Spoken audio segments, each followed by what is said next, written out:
Hey guys, FilthyRobot here with Arumba, continuing our tutorial series.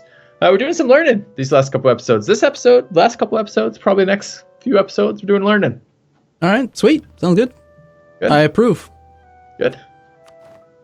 We have a lot of score. Did we win?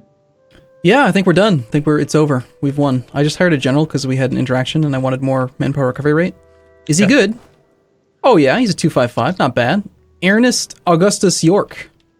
Okay. I'd say he's probably better than the... shoot, I want a siege general though. Christian Rook. So you're going to say the siege general, but he's not better than that because we have his... He's not really better than anyone, is he? No, I mean... He's really good, but he's not that good. Sorry, Ernest. Goodbye. Yeah, fired him because we were at the relationship limit. I think I rolled a 0-1-1 general, and I think I had a guaranteed pip on that too. I think recently. It was like the lowest roll I could possibly get. It was amazing. Sounds like you.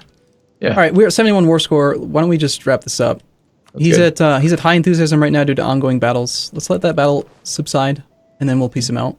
Because this is this war. We might not have any diplomats available. I've decided that I want to make the Native Americans happy with us. So. Why? That seems like important. No. They're going to probably allow my conquistador more exploration rights, so I can get more maps if they like us. I think you instead should just attack them. Well, we get maps either way. I don't really mind. Why would we? You want to fire up the smallpox blankets, or what is that an espionage interaction we get? What tech level? Okay, he's at 1 enthusiasm. We might as well wait till he's low. No, it's not an espionage decision, but there are events that are related to smallpox and stuff. Diseases and stuff get spread back between the New World and the Old World. All right, come on, planet, stop it. Stupid coalition. This is all your fault, Filthy. I accept all credit where it's due. In our next campaign that we play together, I am so looking forward to not having to deal with this nonstop coalition for 100 years. Yeah, it's been pretty ridiculous. Because of your prompting.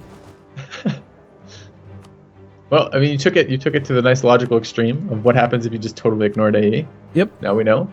Let's come back from... I don't want to come back from Muscovy because we want that mission. So this is one of the disadvantages to improving relations with the Native Americans. Look how freaking long it's going to take to come back. 2 months. 60 days. It's because it's from capital to capital. Their capital is really far away. Thanks, Filthy. That's all right. As soon as he gets back, I'm sending him right back to the Iroquois. Don't do that. That's just silly.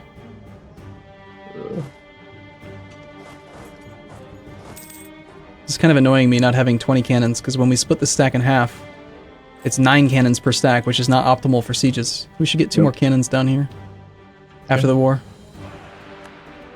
Spain allied Brunswick. All right, it's January in 14 days. We should take Edmund Tech. That'll unlock Forced March, which we briefly talked about, but didn't actually ever... Oh, we should talk about whatever the other one was. Scorched Earth or Salting the Neighbor's Wife or whatever it was. Yeah, you asked about that. So Scorched Earth is a remnant from a time long ago that was good, where it actually mattered, and now it's a button you should just pretend doesn't exist. Okay. Basically... So tell me about what it does. So I'm going to select an army. Okay, I'll tell you what it does, and then I'll see if you can figure out why it's bad. Okay. You can only Scorched Earth provinces that you own. That sounds terrible. Okay. So while you have an army selected, you can see the effects of it. I can't actually see the effects. I think I think I have to select the army in our territory. So I've got the one in. Oh God, we get this weird music again. Hold on. Yep. I'm in England now, or in London directly, and I've got him selected, and it says Scorched Earth. Cost me 5 military points. That's a little bit annoying, but that's not huge. Immediate red flag. For 60 months, with the following effects. My own land, I can get local goods produced, minus 33%, excellent. Local tax modifier, minus 50%, excellent. Monthly autonomy changes, plus 0.01, great. Supply limit modifier, minus 50%, and institution spread, minus 50%. Okay, and tell me about this, what I'm trading all this for. What exactly is local defensiveness plus 25% do? Siege ticks default to 30 days. Local defensiveness is the thing that affects how long your sieges take. So basically... this is only going to be... This is like a desperate, like... All right, so... It does 2 things good. For 5 years, everything sucks in this land. And what it does is it halves the supply limit, and it increases the amount of time it takes on the siege stuff. No. It would be too easy if it was that way. It doesn't have the supply limit. Click on the province of London. Hover over the supply limit. Okay. Let me see. The supply limit is currently 52. Yeah, but hover over it. Yep. Supply limit efficiency 331.0%. It doesn't it have subtracts it. 50 from that, It's so an it becomes additive reduction. So that's even worse. right. So no, I was it would already be thinking, I'm like, all right, desperate times, you might do that because like if you have like a level 4 fort and they need a shit ton of guys, you can get that supply limit down really low. It might be good. yeah. So that's exactly what you used to be able to do. In fact, I had a campaign where when they first introduced the ability to create your own nations, there was a nation designer. I created a nation. You can actually go check out the campaign if you're interested. It's called Uber Russia or something. It was what we called it. It was like Russia. We made Russia, which is a formidable nation, but we made it at the very start of the game. And the whole goal of the campaign was I could create a nation with traditions of hostile enemy attrition. So I made it so that they suffered like 2% extra attrition anytime they were in my land. And I went for defensive ideas, which increases attrition by 1. Being in Russia's territory has harsh winters, which is like 3 to 5% attrition. Okay. And then I was scorching earth on Arctic provinces. So basically, my goal was to bleed the shit out of the enemy AI, and it worked. It was amazing. It was so much fun. It was an awesome campaign, from my perspective. And Johan didn't like that. So you broke Scorched Earth for everyone? I didn't. I'm not going to say I broke it personally, but I called attention to the fact that it was a bit too much for the AI to handle, and then they changed it all. I'm not saying I'm solely the person who reported it or was abusing it, but the problem is that the AI was too stupid to pay attention, so they would still try to siege forts while suffering 15% attrition. You try suffering 15% attrition and see how quickly your manpower pool disappears. Yeah. And so what they ended up doing is they did two things. Number one, they set a hard cap of 5% on attrition. Used to be there was no cap. You could actually get attrition up to like 20% per month. Okay. So now there was a cap. That's interesting. Now there's a hard cap of 5%. And annoyingly, I really hate this. Let's say you take defensive ideas, which increases attrition that the enemy suffers. The finisher for defensive idea group is plus 1% enemy attrition.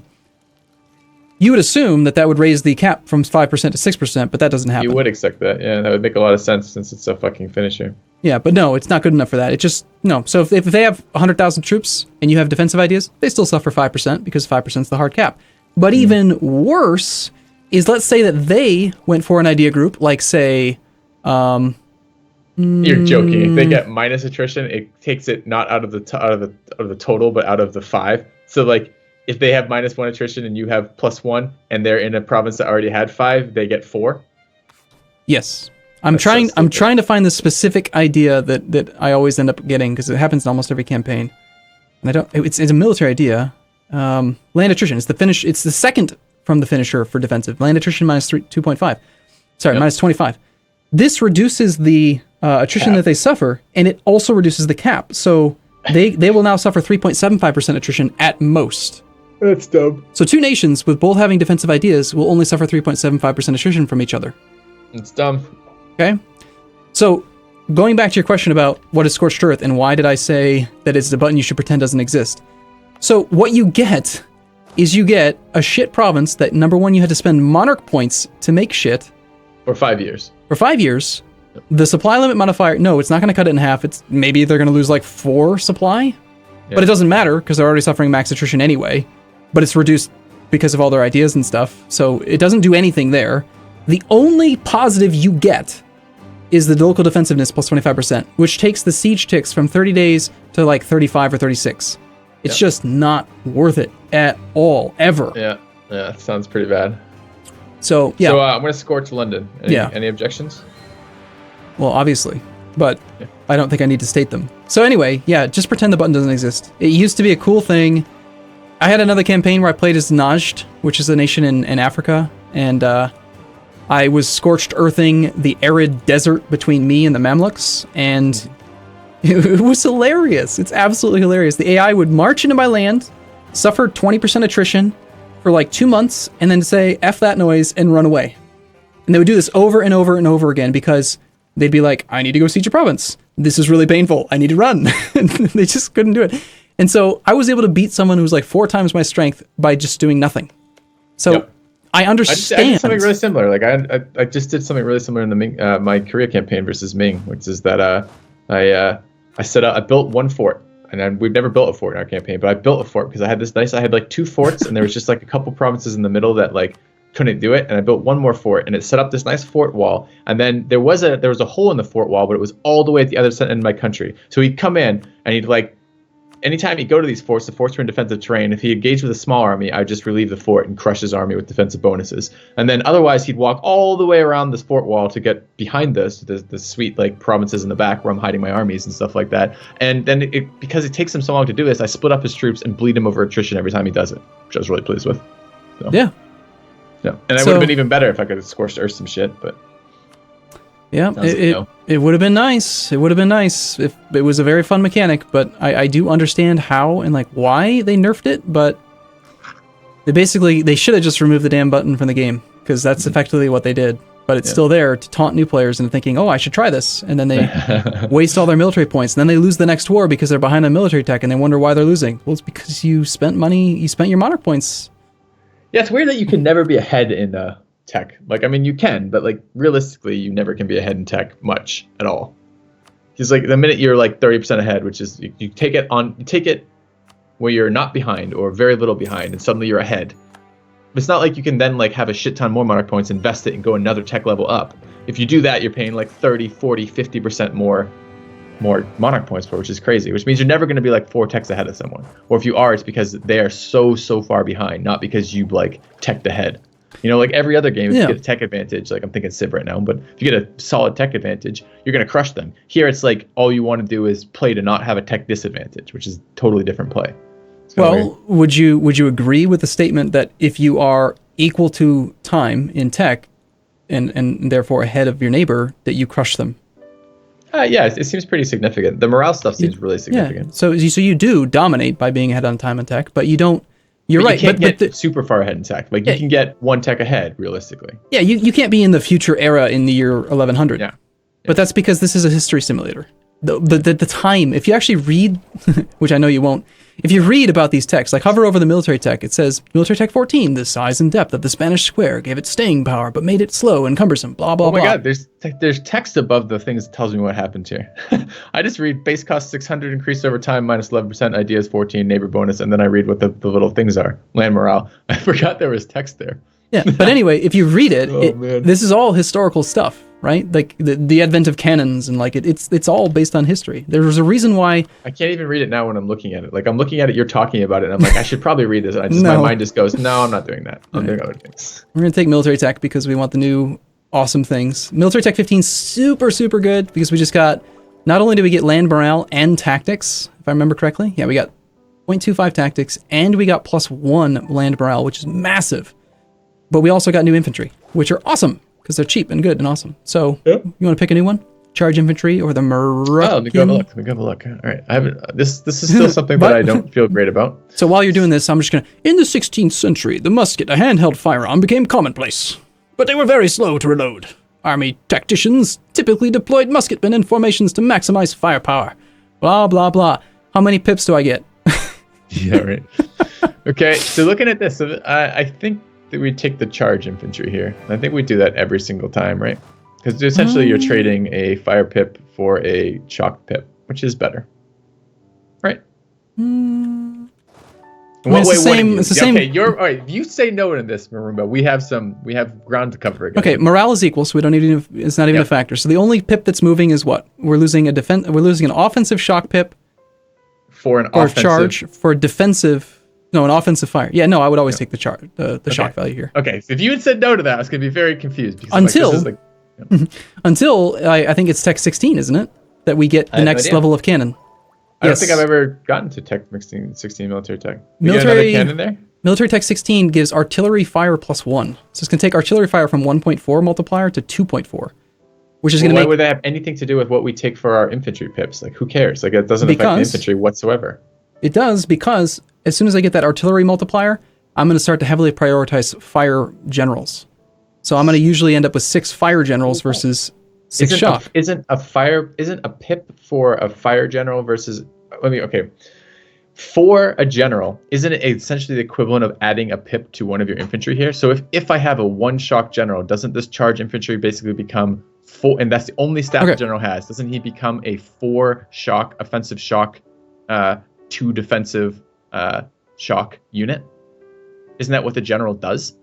I think what you're saying is correct, but I also think I can just explain this whole thing very, very quickly and easier if I present you with an option. Okay. You're given two generals. You have a 3-6 and a 6-3. Mm-hmm. We're on tech 16, so you now have a 2.4 artillery fire modifier. Okay. You have a 1.1 and a 1.15 modifiers for your infantry, so they're roughly equivalent. Okay. If you have those two generals, the 6-3 and the 3-6, which one's going to be better? Well, you can say that fire happens first. Fire phase is always first. But it doesn't matter for the infantry, right? It doesn't make any difference whatsoever for the infantry. It does matter, though, because I'm going to put the fire general in charge now because I've got cannons in the back row doing 2.4 but it multiplier. doesn't make a difference because the stats are still... If the pips for the generals are just added directly to the pips of the units, it makes no difference in terms of... Okay. I see where... Okay, I understand now what you're saying. You're saying the total pips is equivalent. But here's the thing. 1 pip is not equal to 1 pip. Remember, if you go farther, if I roll a 10, then I do more damage than if I just rolled a 2 over you. The farther, the bigger the discrepancy is between my roll and your roll. Here, let me just show you this, because these questions they're really good for the min-maxer, but like 99% of people aren't going to give a crap. So I'm going to give you the resource to understand it. But just understand that you don't even really need to worry about it this much. So I'm going to just wiki it for you. E4 wiki combat. There is a table, and I'm going to show this on the screen as soon as I find it. Here is a link in chat for you. Okay. And we want to scroll all the way down to... I hope this is the right page. I will find it. If it's not, I'll fix it in a second. This is a huge wiki. There's a section on Scorched Earth. It doesn't say not to use it. It doesn't say not to use it? Well, we should update the wiki You then. lose income in the meantime, but if you're going to lose control of them anyways, it's good to make them less valuable for the enemy. Yeah, don't believe that. It's nonsense. I know the specific table that I'm looking for, and I'm not seeing it. It's combat. It's how much... is this right? This is supply... Other stuff.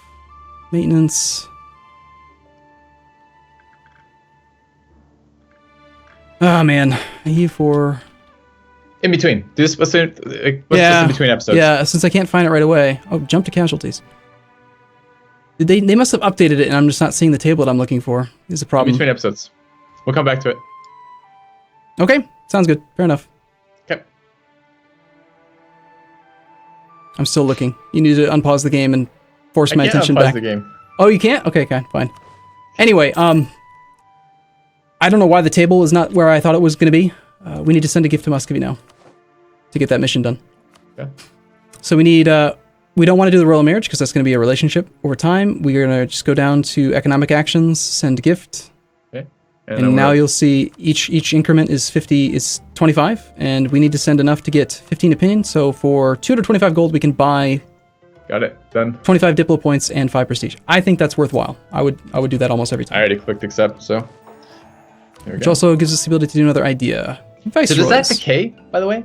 So if I look at Muscovy now, I can see we have 100 and send gift. Send gift doesn't decay. It doesn't. It just drops off after like 5 years. It doesn't tell you when. Awesome. Yeah. Okay. We have a mission. Oh, I love hidden modifiers. That's fantastic. We have a mission to turn our smallest colony into a city. We have a mission to conquer Newmark, which is Poland, I think. Yes. And we have a mission to remove Bremen from the map. Bremen being a one-province minor adjacent to us who lives inside the Empire, who we have no truce with. We are likely, I think, to end up at war with the Emperor again. We could do that one, but I don't really want to I don't really want to piss off the coalition. What I want to do is I want to declare war. I want to get our aggressive expansion, our war exhaustion down to 0, and then I want to declare war in Norway for colonial expansion. Are you going to buy aggressive expansion down? Or war exhaustion down and let it tick? No, it's only 1.12. I'm just saying, like, sit around for like 10 months. Okay. 10, 11 months. Let it come down. Hopefully we avoid the rebels firing. We've got a number of them that are pissed off. Yeah. We could temporarily... Let's do this. We'll move off of trade focus and go to stability focus for now. Okay. That will slow Robos down. Also, we could hire, instead of inflation reduction guy, we are at 0% inflation right now. Let's switch over to the theologian, the one we hired recently. So that's negative. Yeah, the unrest guy, I like him too. Yeah, theologian's amazing. We are suffering attrition in our own land. That's awesome. Well, I did scorch all the earth, so makes Did sense. you? I wouldn't be surprised. So, assuming that in like 12 months we go to war with Norway, Norway's allied to Serbia, Burgundy, Trier. We probably want to keep our army next to Burgundy just so we can siege him down, but we also want to take a small army over to the New World with like 5 cannons, just so that we can you siege. scorch earth in occupied province? No, nope. Okay. Only your owned provinces. I don't think Norway's gonna have any forts over here. So no, we don't need any cannons over there. Okay. But we do want to send like some infantry.